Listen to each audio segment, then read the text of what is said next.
Thank you so much, Yasmin and the entire team, Jeremy, all of you for the invitation to be here with you this evening. It is truly an honor to be here and to share a few words about such an important topic of refugees, which speaks to not just our policies, but our humanity, who we are as a country and as a people. You know, it's easy to feel overwhelmed by the scale of the crisis. 65 million people are displaced in the world today. How does one imagine 65 million? Such a huge number. It doesn't have a face, it doesn't have a soul. So for a moment, let's just imagine this little boy.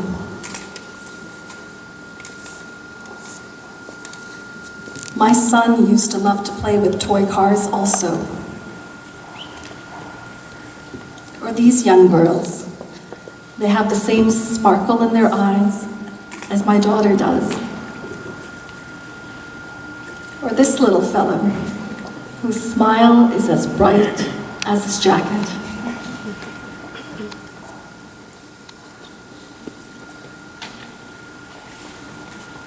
So instead of tackling a statistic that seems enormous, or a label that feels distant or foreign, how about we just meet people and get to know them? Learn who they are, what they love to do, what they stay up at night praying for, what gives their life meaning.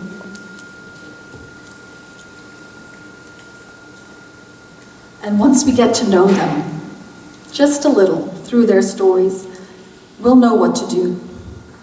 We'll know the way forward. I'm a storyteller. Actually, I think I'm more of a story seeker. I love to learn people's stories, to listen to what they have to say, and to listen even more closely to what they leave unsaid. I'd like to share a few stories with you today of people I've had a chance to get to know in Greece and in Jordan and in our own local community. I think it's through our stories that we connect with each other. We build a relationship. No matter how many miles separate us, we feel a bond, no matter how wildly different our circumstances might be. And as I read once, it's impossible to hate someone whose story you know. Meet Fahim. He used to be a professional soccer player in Afghanistan, but he was forced to flee when he started getting death threats from the Taliban. And the reason for those death threats, because he appeared on TV and he became a sports personality in his country. And after he was attacked several times, his family knew that he had to leave. So he made that tortuous journey from Afghanistan to Greece, almost dying in the seas. But when I met him, he was living in a container in a refugee camp just outside of Athens. He started coaching the kids at the camp. They adored him.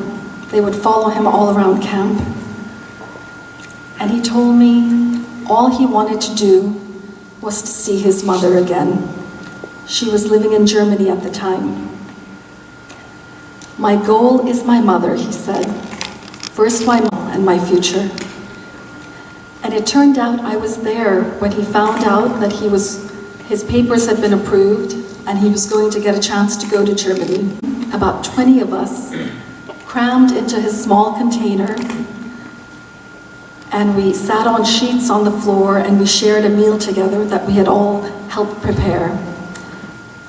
And the language we had in common was the common language of laughter.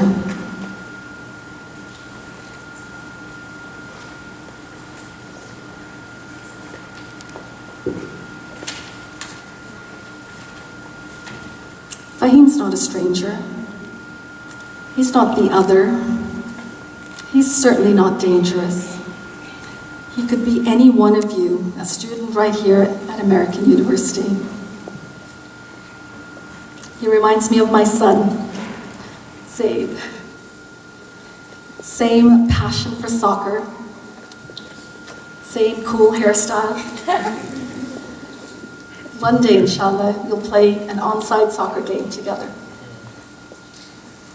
Last summer we were in Jordan, and we met a few refugee families in Amman.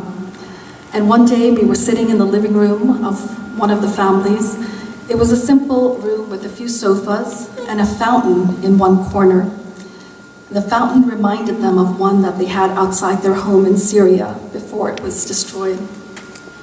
And we chatted for a few minutes, and then when it was time to leave, the father, Ahmad, he picked up a Quran that was on display at a small table next to the door, and he handed it to me.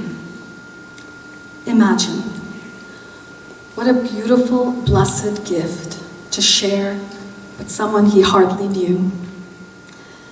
And of course, as is always the case, the family insisted we come back the next day and share a meal with them.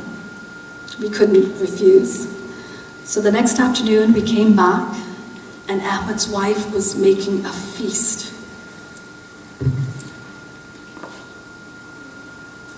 The table was brimming with kibbeh and tabbouleh and salads with mint and feta.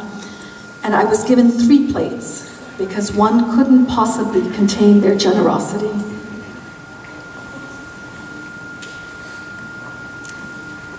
And we ate, and we ate, and we laughed, and we had Arabic coffee, and we had mamul cookies, and we did shisha. And when it was time to leave, they gave me a plate full of kibbeh to bring back for Zaid.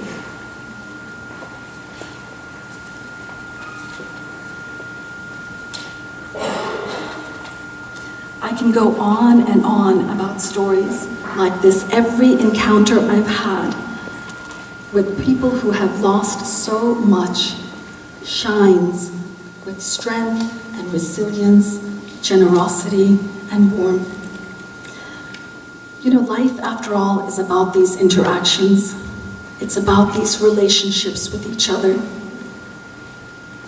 These connections remind us that to our core, we are all made of the same stuff, that we're all aching for the same things.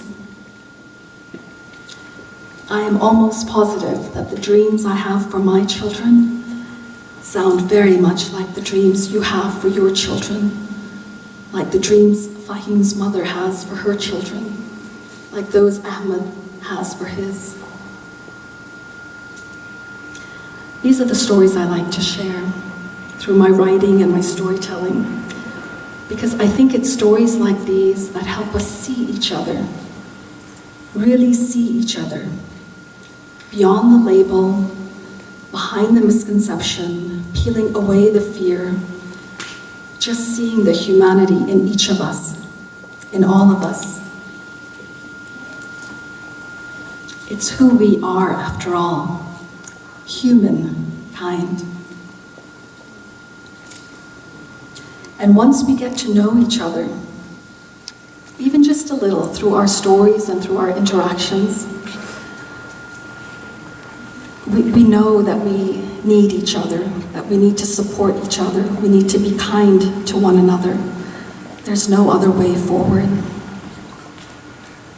And I have immense hope, even amidst all this darkness and division, that we'll get there, that we are getting there. I see it, I feel it every day. I have been blessed for the past 10 years to help lead an organization called KindWorks. We have a table here. KindWorks makes it easy for busy people to take part in community service, and we arrange a whole variety of different volunteer opportunities, from cooking for men and women at the shelter to mentoring inmates at the jail, And one of our most popular projects is setting up an apartment for refugees.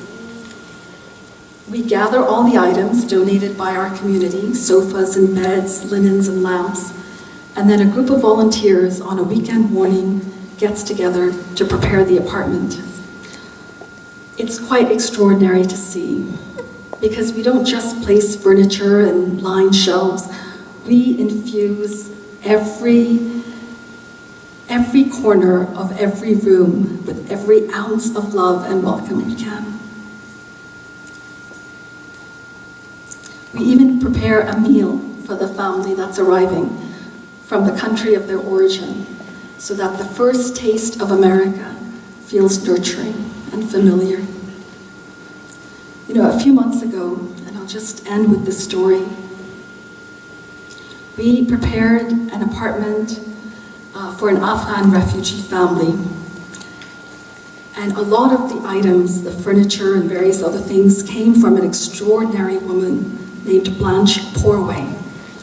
She was a survivor of the Holocaust. Her father and her brother died of starvation in the ghettos of Poland, and she and her sister and her mother were sent to Auschwitz. And she told me the story. She was a teenager at the time, and she was clinging on to her mother's hand until the Nazi soldiers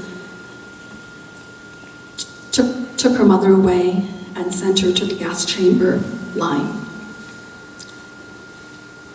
You know, Blanche Porway, she passed away a few months ago at the age of 94.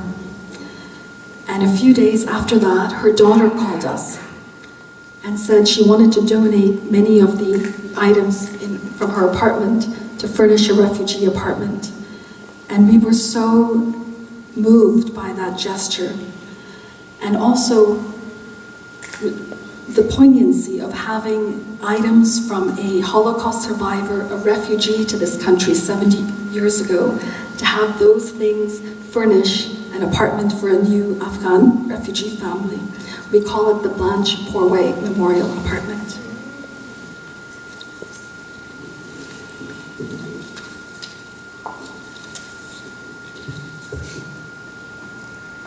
That's Blanche.